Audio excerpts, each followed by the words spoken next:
I've spent the whole morning researching about Jeff's case. May he rest in peace. And there are notable incidences that I've collected from the data I've gotten. And I want you to come along with me because the math is not mathing. So I've written everything down because I need to understand this situation because the math is still not mathing, okay? So we have 3:27 in the AM. Who arrives at Fatso's apartment? We have Fatso himself, we have Jeff, we have the cousin, we have the driver and 3 ladies. Sawa. Higher.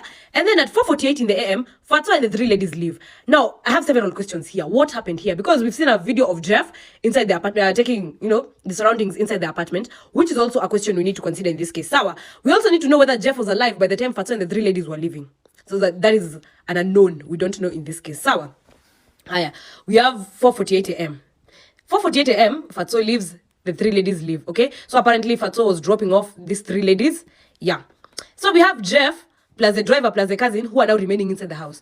Jeff, at this point, we don't know whether Jeff is alive or dead. I want you to keep that in mind, okay? We don't know whether Jeff is alive or dead. Now, 52 minutes later, that is 5:40 in the AM, 5:40 in the AM, the cousin and the driver are seen looking around. This looking around will relate to a point later on, but meanwhile, the cousin opens a toilet and then he makes a phone call for several seconds. Now, who was he calling? Who was he calling? Another point in the case, this 52 minutes, what happened also? Kwa hizi 52 minutes. Ni nini ilifanyika hapa? Sawa. Now, 7 minutes later, that is 5:47 in the AM, a body flies down. Sawa. It flies down where? The exact place whereby the cousin and the driver were looking around. Sawa. Put that in mind, okay? Now, the pants had been drawn to the knees, which is a question of the day. Could have been a case of sodomy. We don't know. Now, the face was up. Now, I've written here reflex, okay? Sorry for the messy handwriting. Now, reflexes, for those who know biology, for those who did biology, you remember a thing about reflexes, So when you're falling, your body will tend to turn so that you can have a visual of where you're falling. Why was the face up? And the face being up, so meaning the contents of the head spilled out. Sawa. Haya.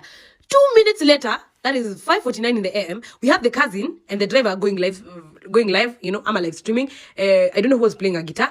That is what we call an alibi. But then, 2 minutes later, if at all this was a case of suicide, okay? If at all Jeff had killed himself, sawa. In 2 minutes, watu wangekuwa wanangalia from the window to check what is happening. Sawa. Ama they will have at least try to see what is happening because I'm assuming by the time someone falls, there's noise, there's sound, okay? Which does not make sense.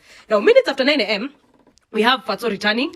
He comes back to his apartment. So he looks at the body and then he goes to his house.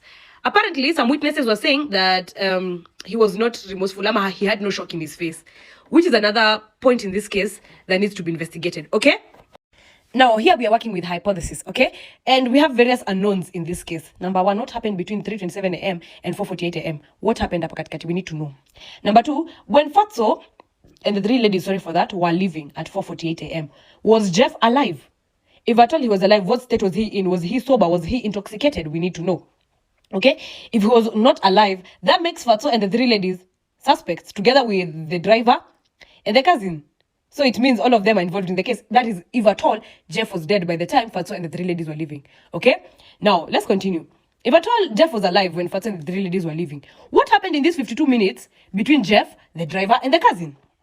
Okay, what happened hapa katikati?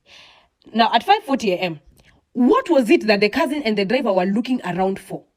Okay, why were they looking around? Why did the cousin open a toilet? Who was this who was being called at 5:40 in the AM prior to the body flying down? Nani huyo alikuwa anapigiwa by the cousin? Okay, that is a hypothesis we also need that needs to be tested more or less. The truth needs to come out. Okay, now at 5:47 AM, we see the body flying down. From the reports given from the management of the apartment complex, no window was open at that time. So how fast did they manage to fly the body down and close the window? Okay. Number 2, pants to knees. Is this a case of sodomy that we don't know? Was Jeff sodomized before he died? That is one thing we also need to know. The face was up. Back to the thing about reflexes. Why was Jeff's face up? Which brings us to this point of, was Jeff alive by the time he was flying down?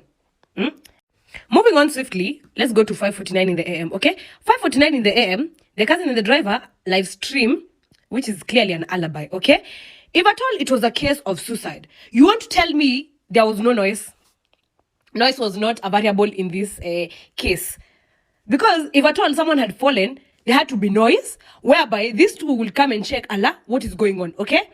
Another thing, when the management said when the body was falling down, no window was open, how fast was the window closed by a dying man who was committing suicide? So there's a point I did not add. At 6 a.m., the management of the apartment complex came knocking around people's doors, inquiring about the situation, okay? I want you to keep in mind these people were live streaming at 5:49 in the AM. So by the time these people were knocking the door at 6 a.m., the cousin and the driver were dead asleep. People who are live streaming 11 minutes ago. Okay. Now, let's go to minutes after 9 a.m. Fatso comes back. Can you have a detailed explanation of where Fatso was with evidence? He looks at the body, and some of the people say he did not have remorse, ama he was not shocked. Which brings me back to this point. What happened here? By the time Fatso was leaving, was Jeff alive? Why did the police mark it as a suicide? I'm praying Jeff gets the justice he deserves. However, from this case, we have more questions than answers.